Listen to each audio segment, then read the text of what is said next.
All right, guys, good evening to you. I hope you guys have had a great day because I'm doing absolutely amazing. And I just want to keep you up to speed with what's going on currently in the streets.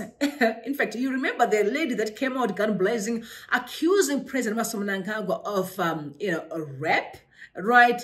One thing that I want to say and put on record is that she was a staunch supporter of ZANU-PF. Don't remember, she was at the forefront during the campaign, really pushing for his presidency. So sometimes when they come from their campaign, they begin to converse or saying anything, we believe them or we take them seriously, right? Yes.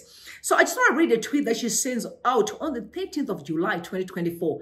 I think after all series of tweets, this was actually very much recent. She said, fellow Zimbabweans, you must be very careful. Mnangagwa is not only corrupt and a rapist, he is also a cold-blooded murderer.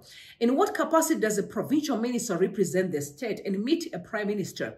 The truth is, Owen has been sent to Russia to bring more poison to eliminate those who dare to oppose Mnangagwa on anything.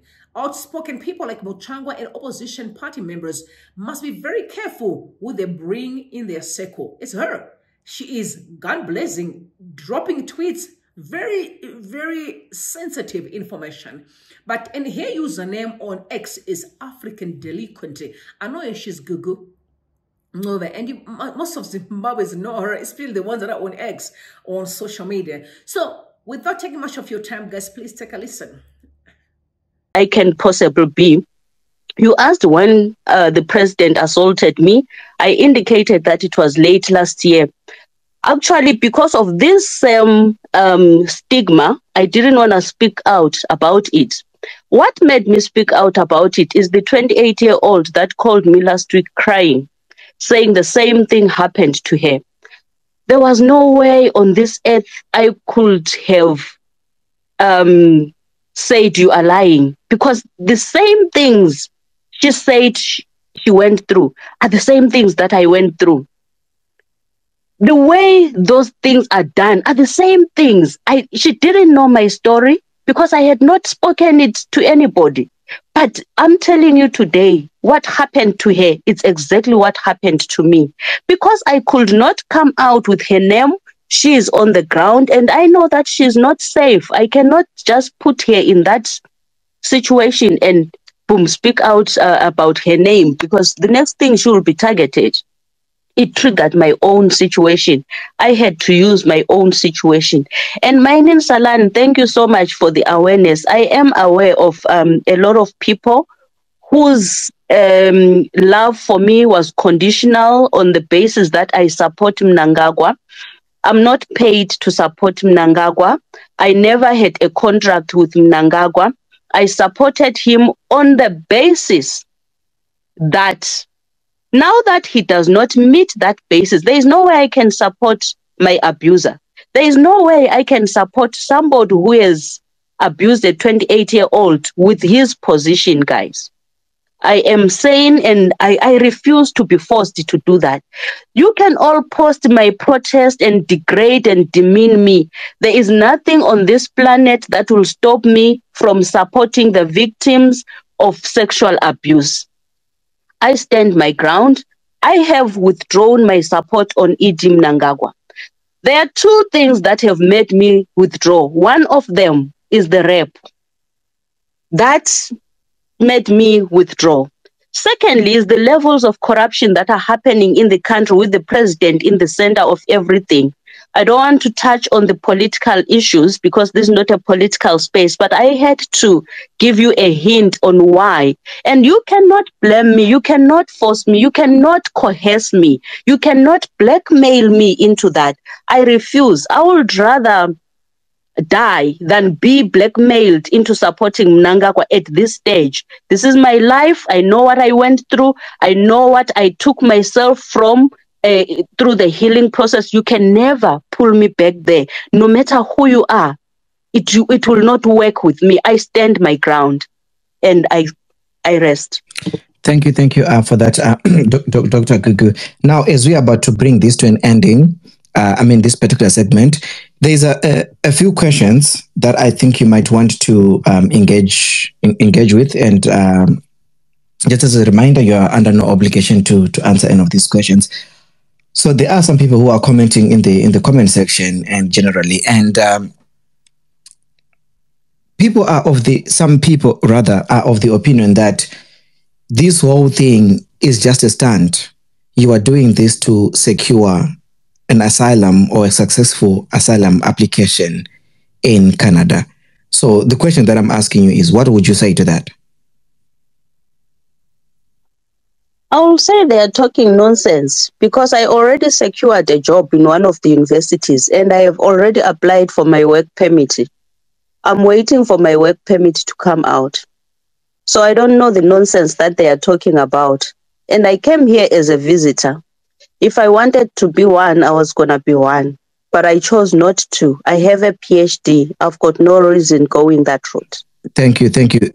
Sorry for interrupting. So if it's your first time to come across this channel, please do yourself a favor and subscribe. Make sure that you ring the bell so that every time we drop a video or we are live, you're going to be notified immediately. I also want to say shout out to all my regular subscribers and say stick around, guys. We're going to have quite a lot of fun here.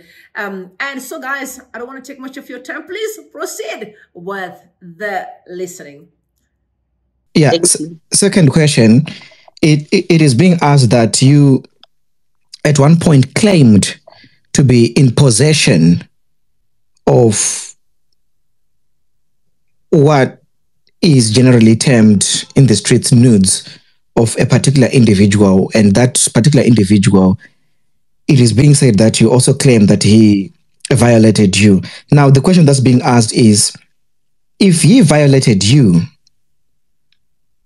why would you then be taking pictures of somebody who has violated you? Why would you want to capture such memories? That's the question that's being asked. Well, you call it capturing memories. I call it capturing my evidence. So it suits me. It suits you. It's your view. I can't blame you for your own view. That is my evidence that I have. And that is mine. I had to get a piece of evidence.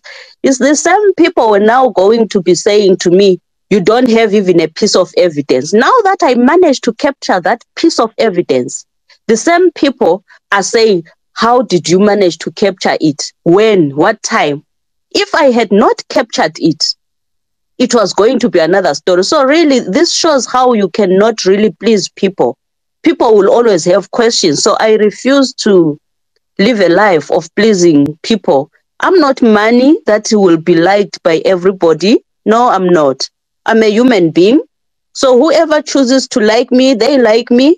Whoever chooses to hate me, some of them are many Zimbabweans are Bluetoothed into hating me. They don't know me. They have never met me. They have never even communicated with me on personal level. I'll use, for example, my little sister, Lynn. Lynn will always write and say, you are a very nice person that people don't know about. Why does she say that?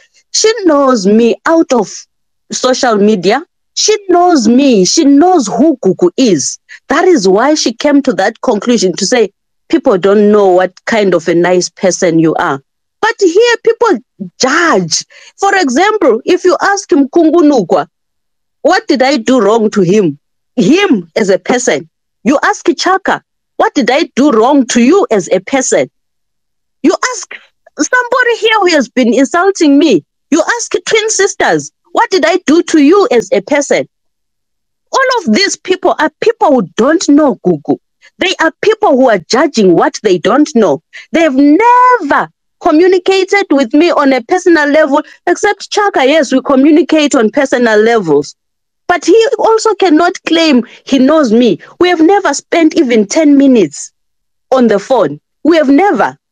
There are people here that I have spent hours with them on the phone. There are people here who I now call my family, who when I've got a problem, I pick up a phone and say, Budi, I'm drowning here, 1, 2, 3, 4.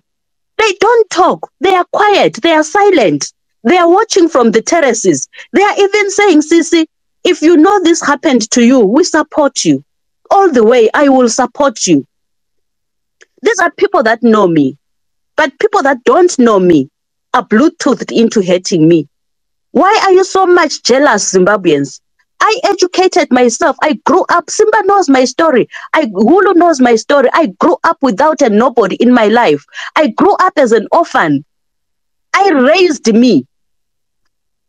I worked as a maid to school myself. Thank you.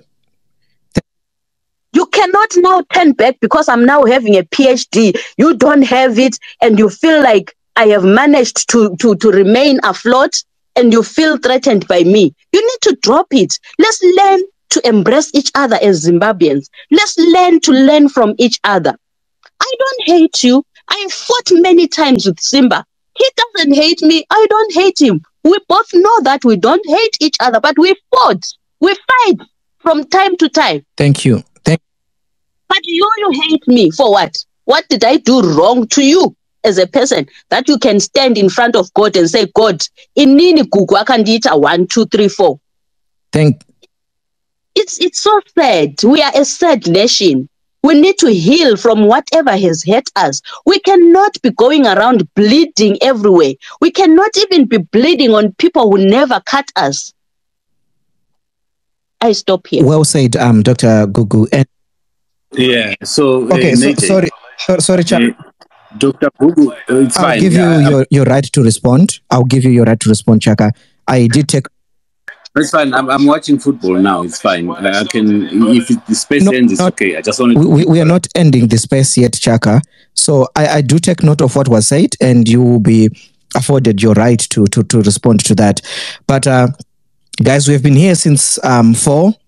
And I usually don't run spaces that extend the 2-hour mark, but we made an exception today. And I want to thank you, Dr. Gugu, for availing yourself and engaging meaningfully with this discussion. It is my hope that we have all learned something.